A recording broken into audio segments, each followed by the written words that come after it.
Hey, what's up guys? Welcome to the Real Estate Wealth Show, a show that is about all things real estate designed to teach you how you can build wealth through real estate throughout time. Stay tuned.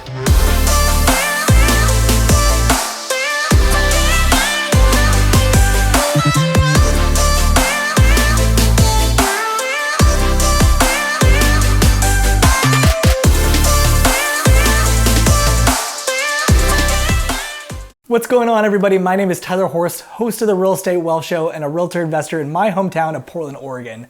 When you subscribe to my channel or follow my page, you'll become more informed about investing in real estate and given the knowledge base that you need to start growing your real estate portfolio today.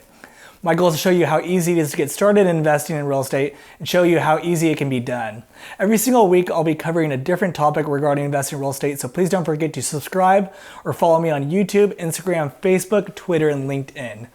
I've also included a link to my podcast below, so make sure to give me a follow if you're learning a thing or two. Just make sure to click that thumbs up and subscribe button below. Thanks.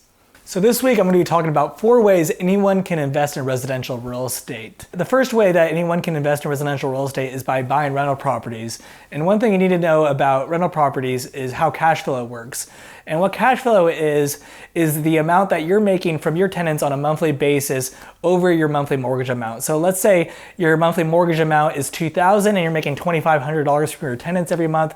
You're making a cash flow of $500 every month. The most important thing about buying rental properties is not necessarily always cash flow.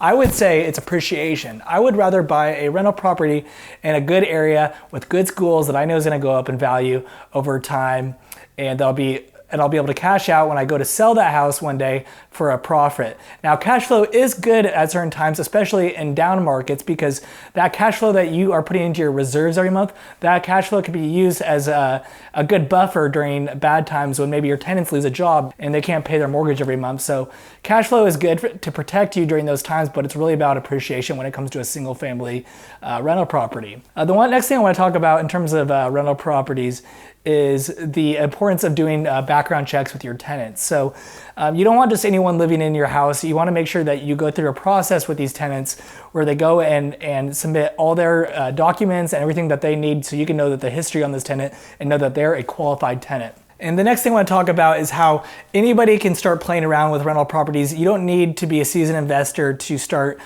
researching deals and seeing what that looks like. I would recommend people going on Zillow and start seeing what certain houses sold for and start to see what the rental rates are going on in those area to see, okay, if I bought this house for $500,000 and my monthly payment was $2,500, based on this area in Zillow, I could probably charge those tenants $2,600 and cash flow at $100 every month. So those are some things that you want to look at when looking at a rental property. The other thing I want to touch on is passive income versus active income. When buying a rental property, this is very much passive income. This is going to be money that you're going to be getting throughout time. This doesn't need to be a full-time job managing these rentals.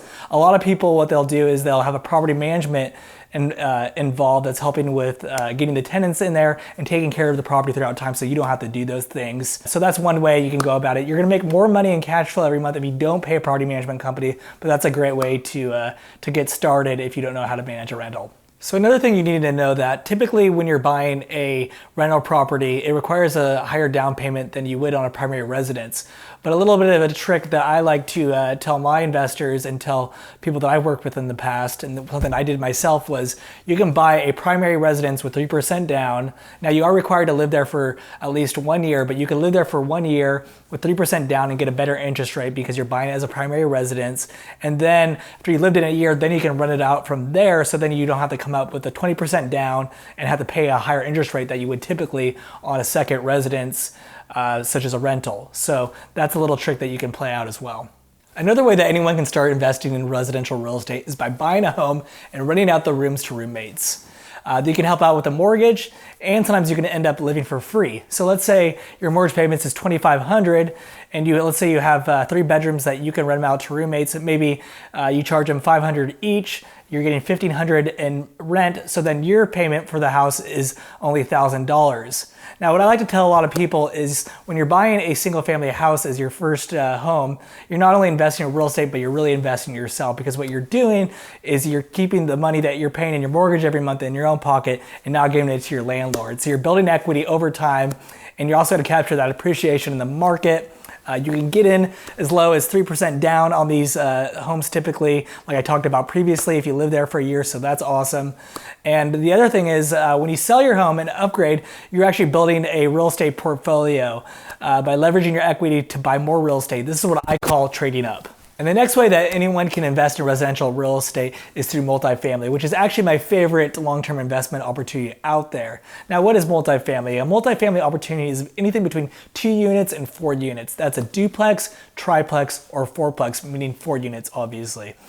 The good thing about multifamily is you can actually buy a multifamily opportunity with as low as 3% down. Now, when you get over 4 units, that becomes a commercial opportunity. So that would be anything 5 units and above. This would be an apartment building or something along the lines of that size. But you can actually buy 4 units called a fourplex for as low as 3% down.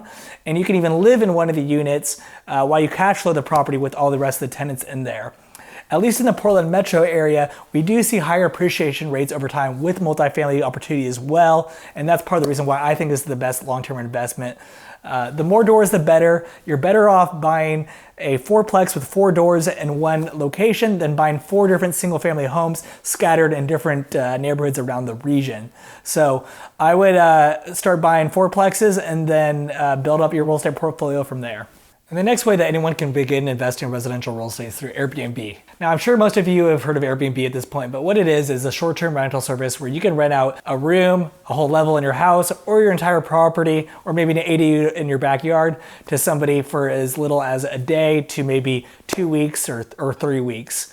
Now, one thing you need to know about Airbnb is that it's very impacted by short-term rental regulations impacted by the city and state. So at least here in Portland, there's a lot of regulations on where Airbnbs can operate and how they operate. So it's important to look at your local municipality and the regulations they have on Airbnbs, how that can really affect the way that you do your business. Now, the great thing about Airbnb is there's actually a lot of companies out there that will manage them for you that specialize in Airbnbs. So they'll come in and clean and replace all the towels and everything in between different people staying in your property, but they will charge a percentage. So there is people that are out there that are managing their own, or they're paying a fee to a property management company to manage their Airbnbs.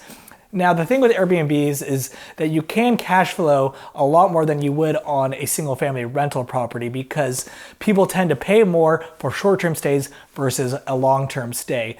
So if you're looking to capitalize on cash flow, go the Airbnb route, but make sure to look at all those regulations within your municipality to see how you can manage those Airbnbs moving forward. I've seen it work great for people here in the Portland metro area. But you definitely need to know what you're getting yourself into before you get started in the Airbnb market. Hey guys, thanks for tuning in my video this week. And if you like what you're hearing, make sure to subscribe or follow me on my different pages to see new content posted once a week, and click the like or subscribe button below.